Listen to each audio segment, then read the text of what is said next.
In our first story, Behind Mansion Walls, He felt like the devil had walked in his door. he was to the manner brawn. She had the face of an angel. When we discovered what happened, this went from being a non-story to being the story. And later, He was going to inherit £15 million fortune. the heir with a golden ticket is dealt a cruel hand. A stranger had broken into the house and killed his wife. I'm Christopher Mason. Being born into a wealthy dynasty can be a blessing and a burden. When you can afford to indulge your every whim, events can spiral out of control. Too much time and money, not enough common decency. Beware the heir to misfortune.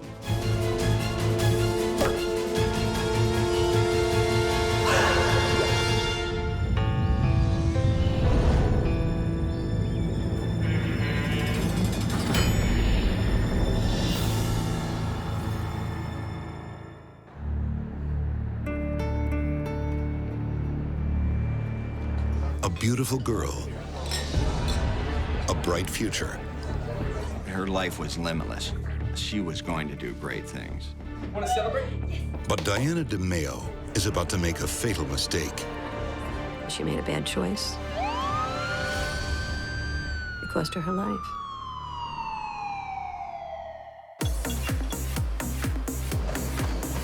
In gyms across the nation, Americans are sweating, and they're paying for it. Fitness is a $17 billion industry that's doubled in the last decade. 40 million Americans are health club members. I got the sites for the 2 new gyms. To those running the show, pumping iron is like printing money. Looking at it from the outside, Peter Davish had it all. I want them open by the end of the month. The scion of a major gym fortune. Peter Davish's dad muscled his way into the booming Detroit gym industry and made millions. Peter's father had a bit of a passion with weightlifting, and he turned that into an empire that consisted of more than 300 gyms and apparel. A hugely popular gym franchise in the Midwest. Now, his son Peter is a big fish, in more ways than one. He was huge. Weightlifter. He was born and raised in the gym culture. He had the money. He had a nice car. We found that he had a very privileged upbringing, very posh background he came from. He lived a very luxurious lifestyle.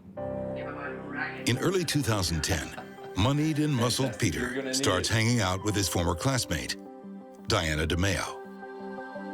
They knew one another in high school. She went away to college to the University of Miami, and she did very well there. Diana was just like a great kid. She was a million friends. Everybody wanted to be with her. She's just a magnet for people. Now back in Detroit, Diana's renewed her friendship with Peter. She wants him to meet her dad. So this is great. So, Dad, we've got something to do. The couple has exciting news. Good news? Yes. Diana has a dream of creating a rescue shelter for dogs. No. You've been wanting to do that all your life. I know. Generous Peter is only too happy to front the cash. Thank you, Peter. Thank you. Fantastic. But while Diana seems the ideal all-American girl, But it's at everything's not perfect behind the scenes. I knew she smoked pot, and I knew she took anti-anxiety medication because she had a little bit of anxiety.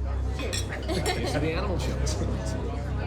Diana's bright future could be under threat from drugs.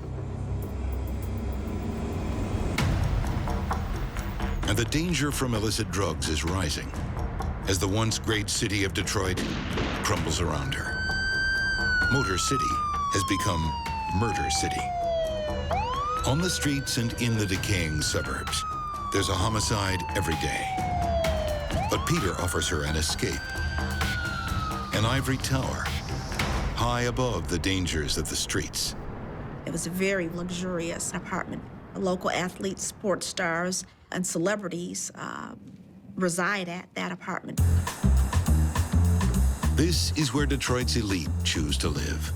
People like gym tycoon Peter Dabish. Every morning. In March 2010, he rents a luxury apartment. Diana DeMeo helps him move in. Oh my God. It was a very nice apartment. There isn't a whole lot of upscale in Detroit, but this was definitely one of them. This could be the perfect start for both of them. But just hours later, something goes wrong. 911, what's your emergency? At approximately 6:19 in the morning, Peter Dabish called 911, Yeah, I need some help. and he indicated that Diana was overdosing. Get in quick. Peter said she overdosed on her anxiety medication and had fallen. Injured and unconscious, Diana is rushed to the hospital. Her mom, Linda, receives the phone call every mother dreads. We were told that it was a drug overdose. She was in Detroit receiving on life support.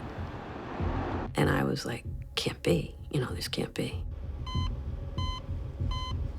And I just kept saying, well, she'll come out of it, right? It's just a coma. She'll come out of this, right?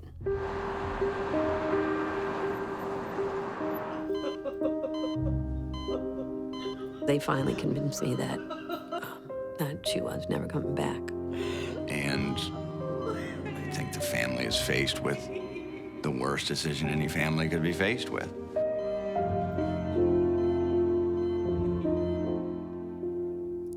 So we turned off the machines, and that was it that night, that Thursday night.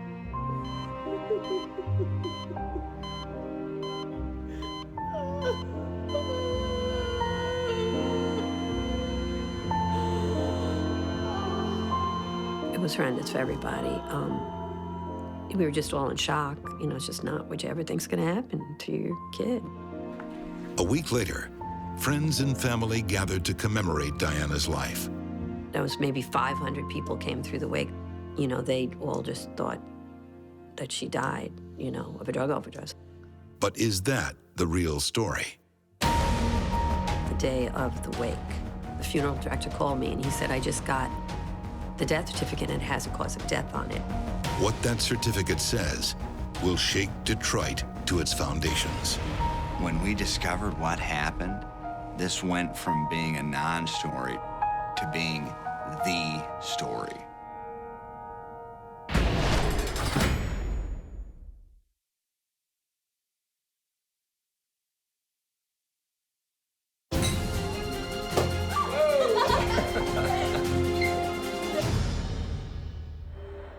To escape the mean streets of Detroit, some of the wealthy choose to live in sky-high luxury apartments, where the sirens are muffled and the gunshots far away. But up there in the clouds, they're not immune from tragedy or from crime. In March 2010, in a luxury Detroit apartment, promising college graduate Diana DeMeo is found unconscious. She later dies at just 23. Her friend Peter Dabish tells a tragic story of her last moments. He indicated that she was suicidal, that he had knives in the apartment that night,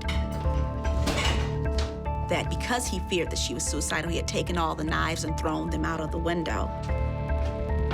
Peter says Diana had then taken a prescription drug overdose and had a horrific fall. This was an overdose, potentially a suicide attempt. She had fallen. That she was bleeding from her nose, she was bleeding from her eyes. Come on, please. And he needed help right away. Contact 60130 on tag 2. On March 11th, 2010, Diana dies in the hospital. A week later, there is shocking news. The day of the wake, as I was driving there, the funeral director called me and he said, I just got the death certificate and it has a cause of death on it, and I just wanted to tell you. it's homicide. It was multiple blunt force trauma. Peter Davish believes coroners have made a terrible mistake. He said that Diana had inflicted these injuries on herself by falling repeatedly. What really happened that night? To find the truth, police rush to Peter Davish's luxury apartment. They want to assess the crime scene, but there's a problem. It's clean and freshly decorated. Because this case was not treated as a homicide initially, Peter was allowed free access to the apartment to come and go as he pleased. Has Peter Davish cleaned up the evidence of a crime?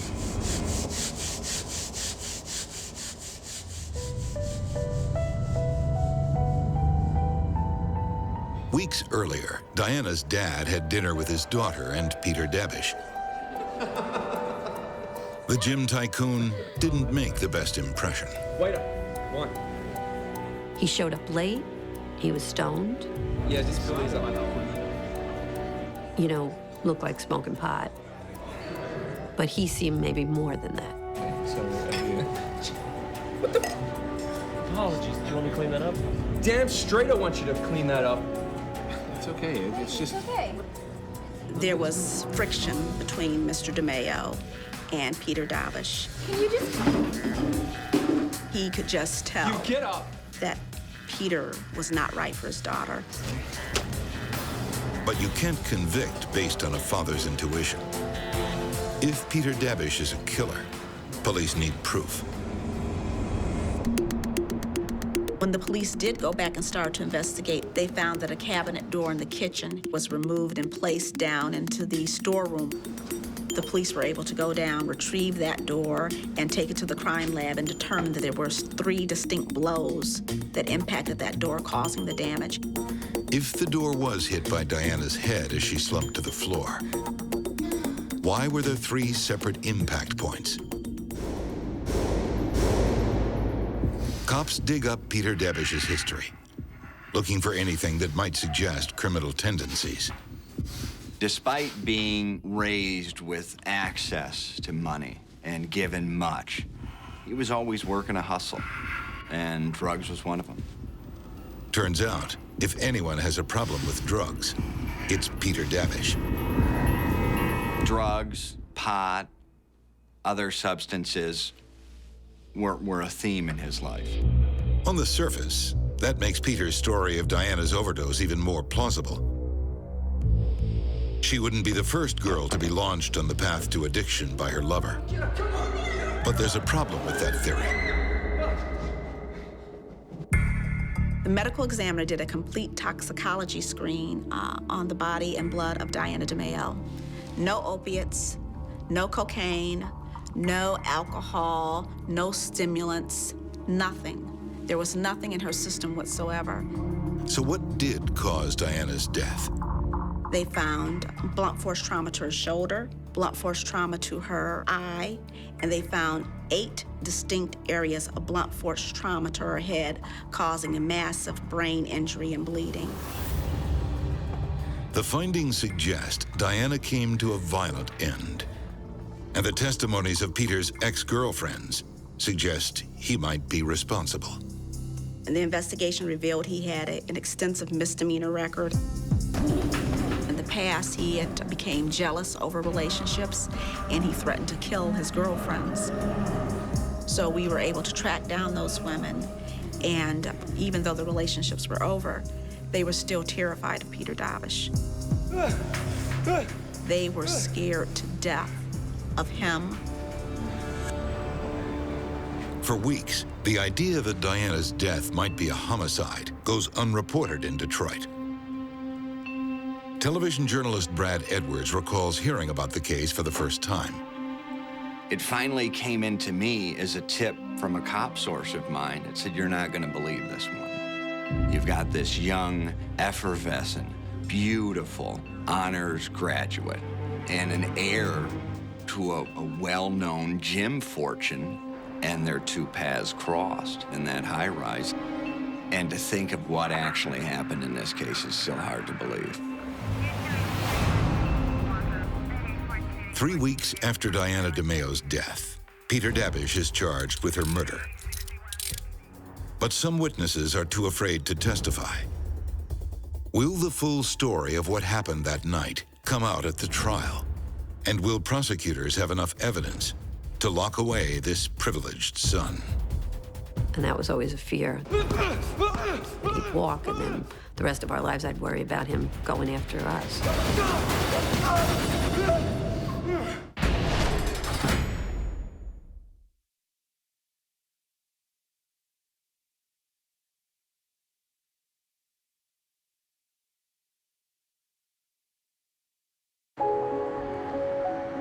In 2010, Detroit is gripped by a story where wealth and violence collide. Looking at it from the outside, Peter Dabish had it all. Probably the quintessential silver spoon in his mouth type story. But his arc started very early on to turn dark. When Ed DeMeo first met gym tycoon Peter Dabish, an ominous feeling came over him. Can we just go back to dinner? Mr. DeMeo indicated that when he first met Peter, he felt like the devil had walked in his door. And now it appears Ed's instinct might be right. On March 31st, 2010, Peter Dabish is arrested for the murder of Ed's daughter, Diana. He really did have it all, but it's almost as if he was just predisposed to this darkness. You talk to person after person, they remark on how intimidating he was. There's no twinkle in the eyes. Dark. There's no life in the eyes, no glimmer. Peter petitions for bail. His mom offers up her Farmington Hills mansion plus her mother's house as bond. This is a young man who had known for years nothing but trouble. And when he was charged with first-degree murder, instantly, his mom put up the property to bail him out. But despite Peter's mom's commitment, bail is refused. In the fall of 2010, Diana's mother, Linda, comes face to face with Peter Dabish at his murder trial. She prays prosecutors can make the charges stick. He just looked just like a big, monster. I couldn't believe that he could do that to my daughter. Like she's so sweet. I don't know, and she's always helping everybody. She was helping him that day. Dabish is not only facing the murder charge, prosecutors also want to hold him accountable for the suffering they say preceded it. When a defendant inflicts cruel and extreme suffering on a person, you can charge torture. The fact that it was first-degree felony murder and torture, that was upsetting, and I think that was only the second torture charge Detroit had ever had. What did Diana go through that night? She's not around to answer, so it's up to prosecutor Lisa Lindsay to speak for her. Peter had gotten into an argument with Diana concerning her contact with the bellman. I saw you downstairs. He believed she was flirting with the bellman. You heard me. I saw you downstairs. And he actually yelled and called her a whore. You're a goddamn whore! You're a whore! Abuse gives way to rage, then violence. A young man with such rage attains this young, beautiful woman, and I don't think she was ever going to be able to get away from it.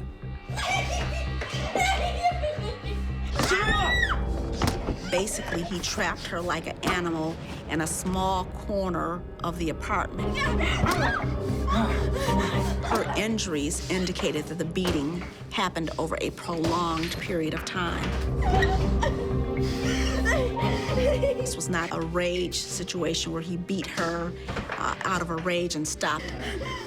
This indicated it went on for quite some time. To think of her, how scared she must have been when he first started hitting her. And my only thing that got me through it is well, maybe she passed out after the first blow and then he just kept beating on her. I don't know.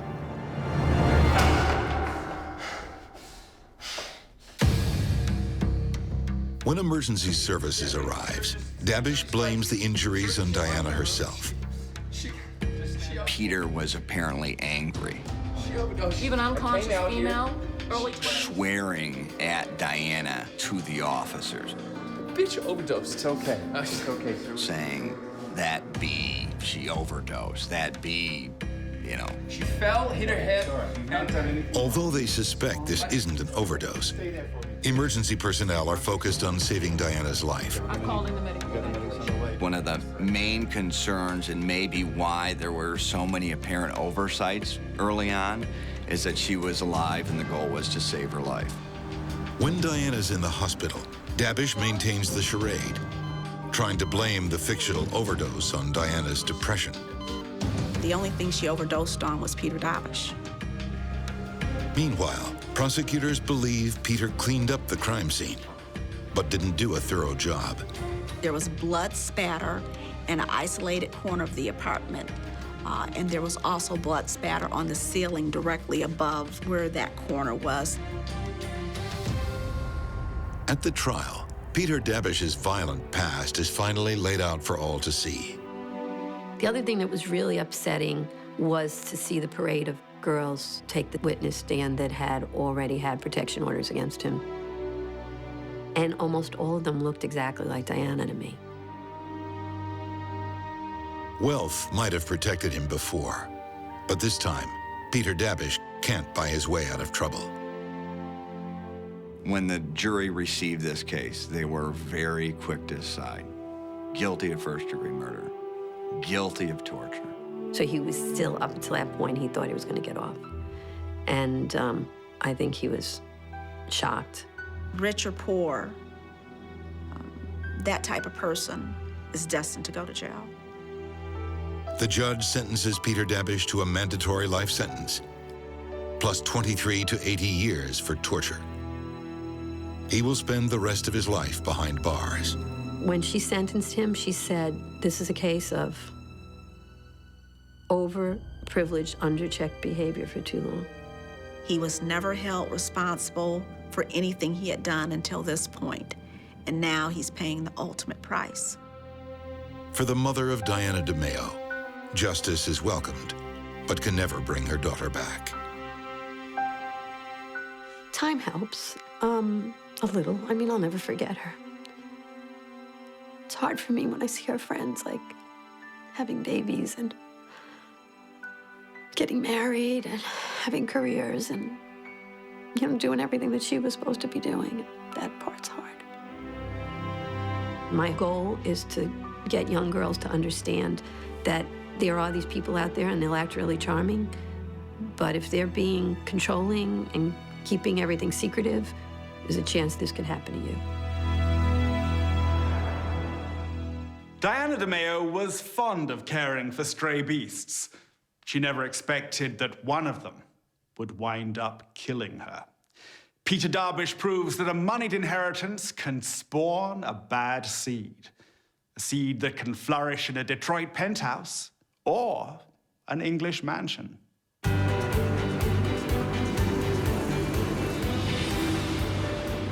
New Year's Eve, 1999. In London, England, Alan and Nadine Phillips have two reasons to celebrate. Cheers. Happy New Year. It's the dawn of a new millennium and their 7th wedding anniversary. To the outsider, it would have appeared that the Phillips had a very happy marriage. They had an extravagant lifestyle. They had no money worries. They lived in a large house. On New Year's Eve, 1992, Alan and Nadine had the perfect white wedding in the Royal Borough of Kensington. They did have a very romantic start to their marriage.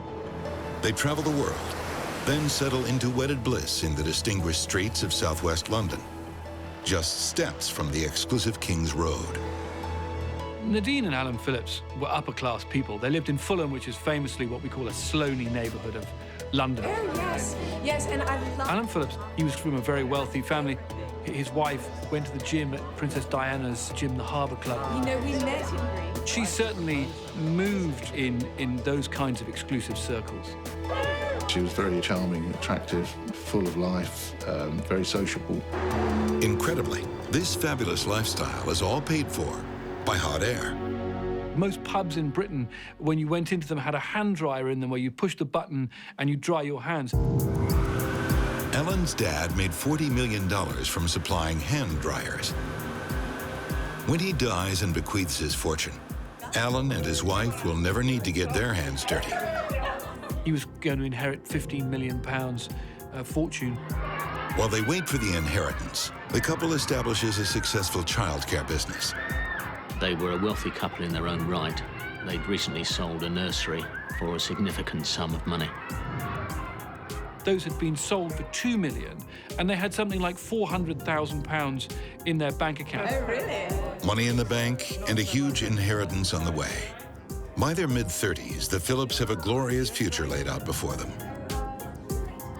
From the outside, they did give the appearances of being almost the perfect couple. They had a beautiful house in Fulham, 3 happy, healthy girls, and as much money as most people could ever wish for.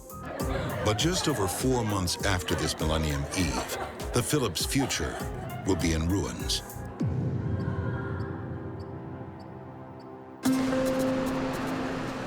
If there's a downside to being rich, it's that you also become a target. Alan Phillips is paranoid the walls of his million-pound mansion will be breached by thieves. Detective Inspector Mike Smith says the well-to-do heir went to great lengths to protect his family. The house had bars on the windows, CCTV monitor on the door, multiple locks on the front door, an alarm system. It was clear that Mr. Phillips was very concerned about the security of both himself and his family. The most secure area in the lavish townhouse is Alan's upstairs office. His room on the top floor was like a safe room. It had a really thick steel door to it with multiple locks. On May 15th, 2000, Alan is working late into the night. It was soundproofed. He could lock himself away in there and not know what's going on anywhere else in the house. At midnight, Alan goes downstairs and discovers the front door open. It's unusual, but there's nothing to suggest an intruder. After locking up, Alan decides to sleep in his office. It's late. He doesn't want to disturb his sleeping wife downstairs. But tonight, nothing could wake his sweet Nadine.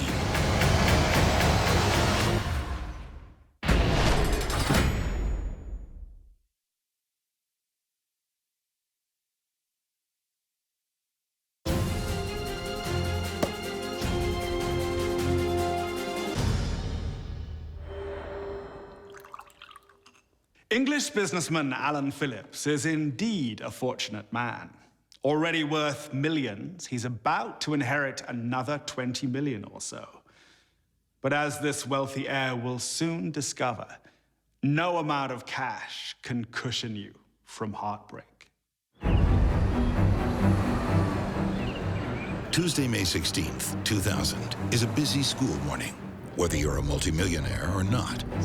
Just make sure you're all separate today. He got up in the morning. Okay, what have you got for lunch today? Dealt with the children. Make sure you have this banana, it's very healthy for you. The oldest one was collected by a bus driver and taken to school. Hello, Tony. How are you? He loved his kids. He was devoted to his children. With his eldest daughter on her way to school, Alan goes to wake Nadine. And he went up to his wife's room.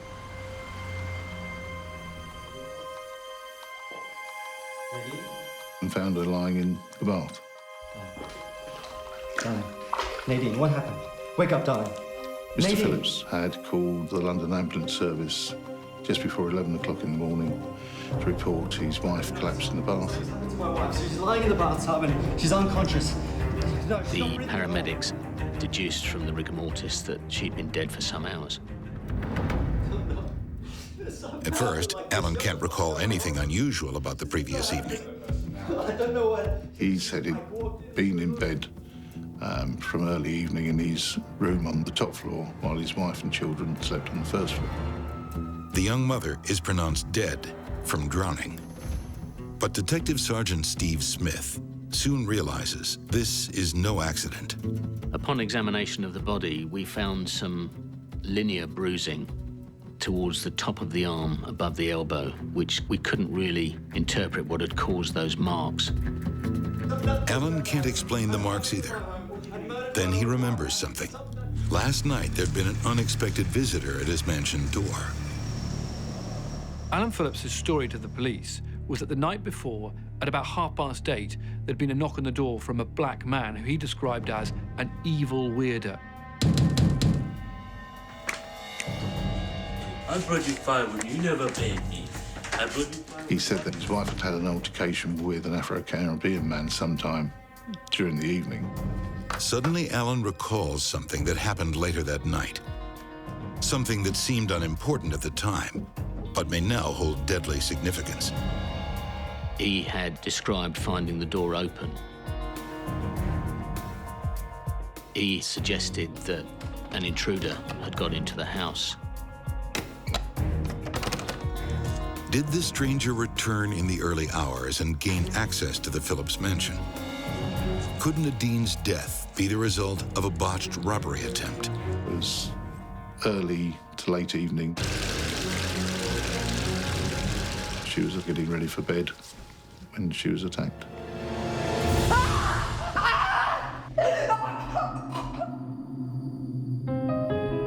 Upstairs, alone in his soundproofed office, Alan wouldn't have heard a thing. He was alone in bed on the top floor and came down in the morning to find his wife lying in the bath, so somebody must have broken in and committed the offence. It seems the worst fears of security-conscious Alan have been realized. And the safety of this silk-stocking neighborhood has been pierced by a killer from the outside. Fulham's an affluent area, very rarely has any serious crimes. But just a year earlier, just a mile away, in one of Britain's most shocking unsolved crimes, wealthy celebrity Jill Dando was murdered on her Fulham doorstep. Is there a deranged killer stalking Fulham's well-heeled women? Police made extensive inquiries in an effort to establish whether or not there were any active nighttime burglars in the area or whether any intruders had been disturbed in the locality. Police start searching for an outsider. But could there be a simpler explanation? Could the killer be someone closer to home? He said the marriage was perfectly happy. He loved his kids, was devoted to his children. Cops ask Alan if his marriage was so perfect, why were they sleeping in separate beds? Alan says it's because he's a light sleeper. He was only spent one night a week in his wife's bedroom because he couldn't bear the noise of the children. But there's another reason they weren't sleeping together. Friends tell cops that 3 years earlier, Alan caught his wife cheating with a city financier. Nadine had had an affair. This was something which enraged Alan Phillips. So, although the outward appearances were nice and happy, inwardly, obviously there was problems at home. It became apparent from the testimony of friends that trust was never really re-established between the two, and the marriage remained in I think, a very tense and difficult state. She told a friend she wasn't happy in the marriage and she'd actually consulted a solicitor about a divorce. Divorce? For Alan, that could mean sharing half his inheritance. Are police honing in on a motive for murder? Meanwhile, a forensics team examining Nadine's body are still pondering the cause of mysterious bruises, and they make a breakthrough. The two parallel bruise marks on the elbows were consistent with the handcuffs. It appears Nadine was handcuffed and held underwater until she drowned. But where are the handcuffs now? Were they brought in by an intruder who took them with him when he fled? There didn't appear to be anything immediately available at the crime scene that could be responsible for causing those marks. While cops search for the cuffs, They also search for the intruder, going from mansion to stately mansion. But all these inquiries drew a blank. Strangely, no one recalls Alan's evil weirdo lurking in this grand neighborhood.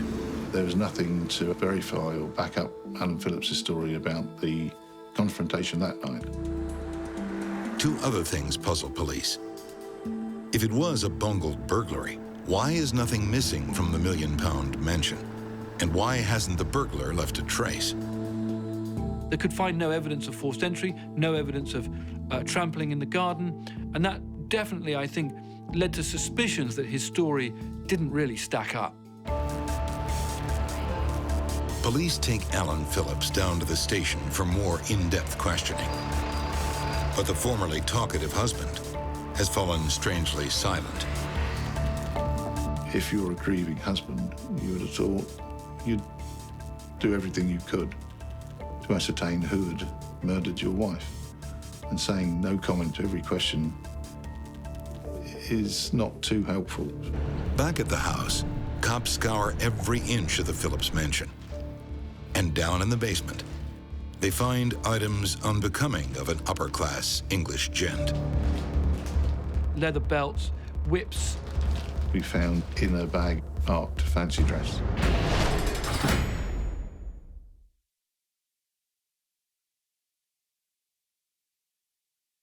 A lavish wedding in 1992 held such promise for Alan Phillips and his blushing bride Nadine.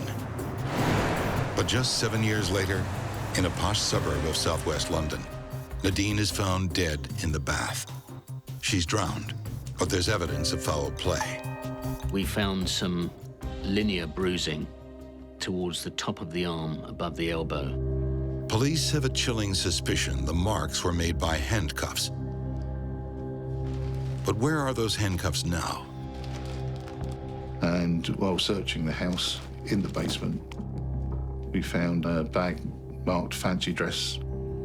Nadine's husband, Alan, says the bag's contents are his. Leather belts, whips, and other bits and pieces which he'd collected from his student punk days. And the bag contains something else. These handcuffs fitted the marks on the arms. It was at that stage when police were fairly sure that the murderer came from within the house. With no evidence of an intruder in the house and the handcuffs discovered in Alan's own bag, police charged the millionaire with the murder of his wife. But Alan continues to claim a lone intruder is the real killer. He'd also kept a collection of press cuttings of other intruder murders and intruder dangers from around the local area, apparently to bolster his case that an intruder had broken in and committed the murder. In court, the prosecution lays out what they believe happened on the night of May 15th, 2000. The last time we can prove Nadine Phillips was alive was 8:37 in the evening when she spoke to a friend on the telephone. Sometime before midnight, Alan lies in wait for his wife. We could only surmise that she was running a bath in her ensuite bathroom when Alan Phillips attacked her.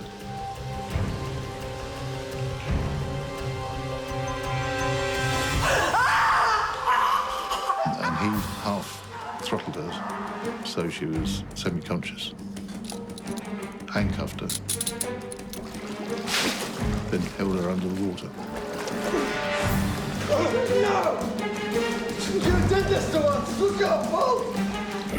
The only thought you can have for what's going through Nadine Phillips's mind at this point is sheer terror.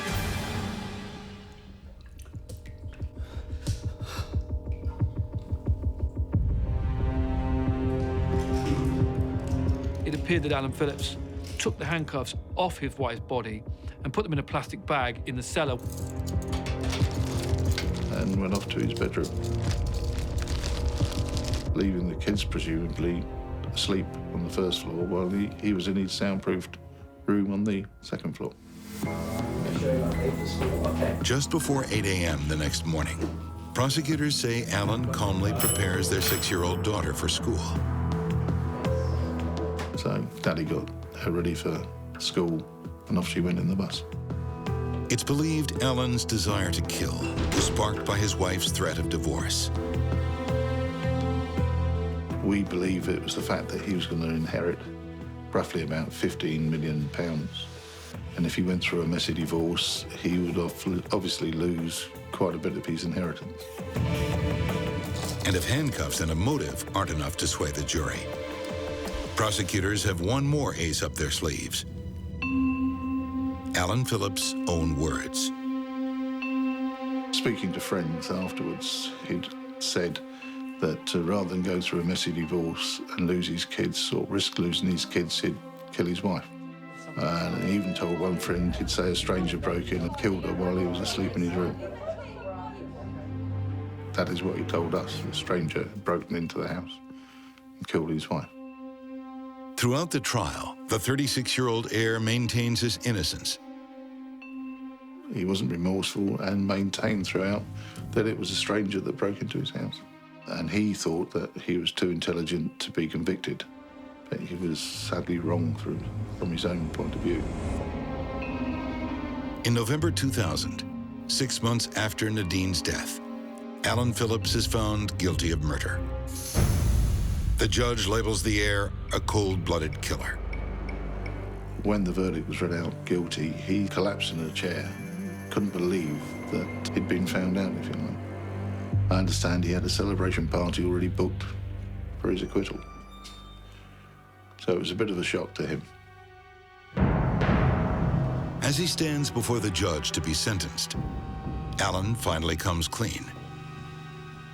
He admits the death of his wife came by his own evil hand. He subsequently confessed.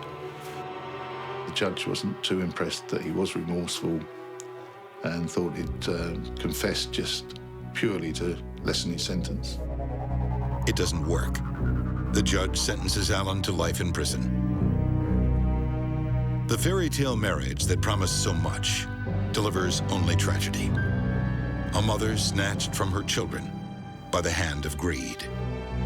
Clearly the most disturbing part of this crime was the 3 girls who were left behind, who no longer had a mother and had a father who they will know was convicted of their mother's murder. And his claim was that he was dedicated to his children, but in fact, he didn't care what happened to them because of the actions he took, all for the sake of money. In a final twist, while Alan is in custody, his rich father dies, giving Alan the dubious honor of being Britain's richest inmate. He was going to inherit a fortune, and this was, as one newspaper said, Britain's richest convict.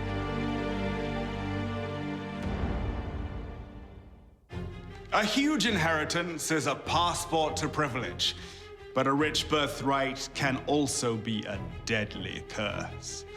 Peter Darvish turned from indulged heir to brutal assassin, and Alan Phillips chose murder over sharing his millions.